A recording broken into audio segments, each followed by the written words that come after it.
you guys state your names or? Oh, sorry, Ashley Powell, 114 Red Avenue. This may be a stupid question, but like, the area that the Checkmaster place that got like torn down and everything, I don't know if the borough owns that. Oh, we don't? Okay, then never mind. But I was thinking like probably if there was somewhere on, especially on Main Street where all those businesses are, there could be maybe like a parking lot built or something. That's what I'm saying too. Yeah, so that the businesses and their customers could park there so that they're not taking up the streets. I know especially down like this side of Main Street, we're always hearing the trolleys honking at people because they're always, parking right there and the trolley can't go through. And that holds up traffic a lot for a lot of people. So I don't know, maybe trying to look into getting like a bigger, larger parking spot or some parking lot. You know what? Or enforcing the use of their parking lot behind where all those buildings are. Yeah, just a simple solution is that we can draft.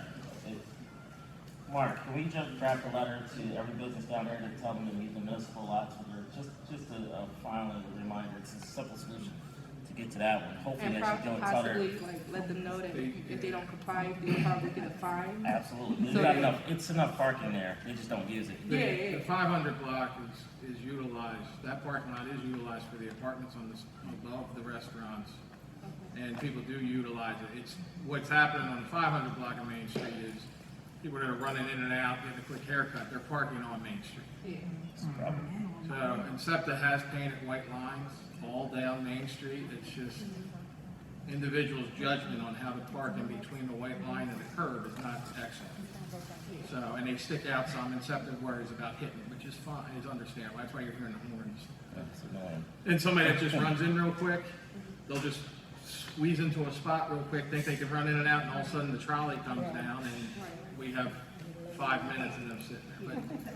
But they are using the lots as much. That's not always true. It's not always, sometimes they stay on there more than 30 minutes. I was just giving a little example, but I get you. No, I know. I have rolled up my window and just say, hey, and move on. But they are, I mean, sometimes SEPTA's on a schedule. SEPTA's on a schedule, and we can hear the horn from up here down at the old 7-Eleven, and they'll hold the horn for a good 5-10 minutes because they want to get on it, stay on their schedule. So. And to piggyback on that, we have the same problem here on 10th Street. We're in the police parking lot or in the station. You can hear the trolley doing the same It thing. shouldn't even escalate it like this. It shouldn't escalate to the point where we hear, it's crazy. What's the fee on those parking tickets like here? Depends on the On violation. the violation. There's multiple Yeah, violations. there's different violations, different. Blocking the radar. One you bring a good point is that I didn't have this written down. I just wrote it down about the fee on the parking tickets. Yeah, if they could tip it up, I know that you have around there stimulus money. We don't have it in front of us right now, so it's kind of, there's a different fee I for don't each want to take violation. Ms. Caldwell's time. The other thing is, not like to be like a complaint or anything. I don't care about like the whole behind the parking place.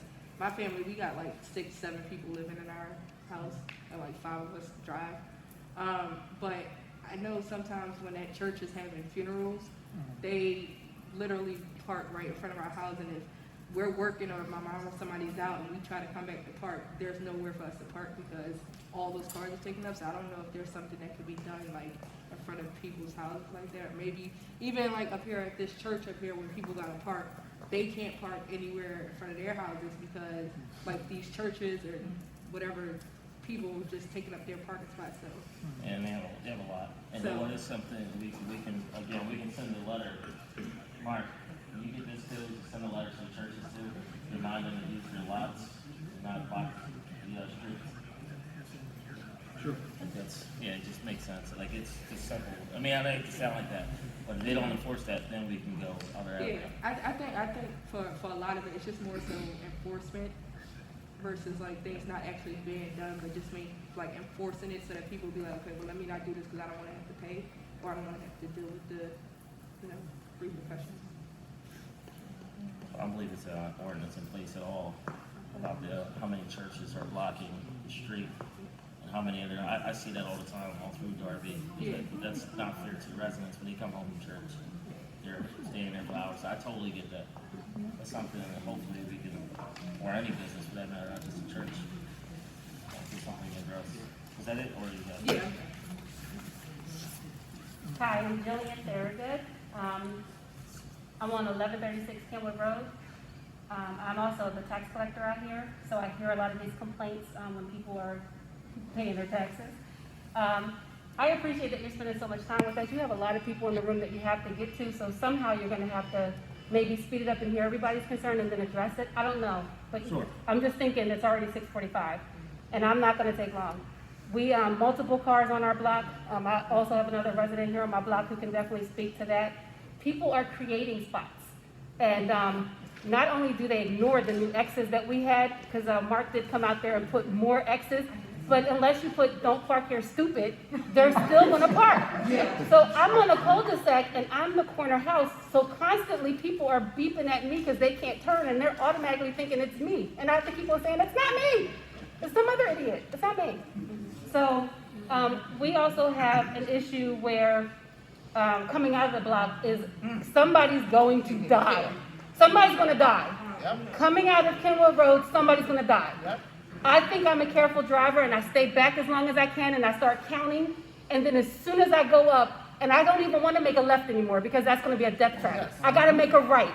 God forbid I'm coming to the borough, I got to pray because I got to go over McDade. Mark put X's there too. What do?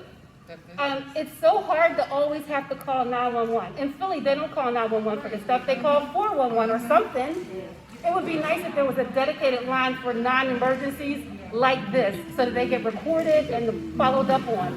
911 gets polluted. Thank you. They're hanging up on you when you call. Well, they're not hanging up on us, but it's just like, it just feels like wrong because somebody else may be maybe hurt, having a heart attack, and here I am saying, I can't get out of my block.